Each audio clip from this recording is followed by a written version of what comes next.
নমস্কার বন্ধুরা, আজকের কবিতার নাম বৃষ্টির পরশ।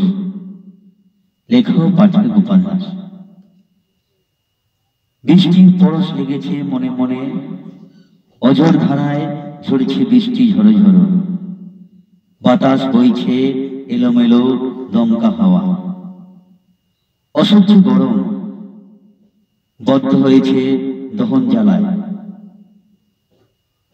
কাজ করে ঘুমিয়ে খেয়ে শান্তি তৃপ্তি দারুণ। কঠোর গ্রীষ্মের ফাঁকে সাময়িক শীতলতা। কখন কি রূপে সেজে ওঠে প্রকৃতি বলা বড় দায়।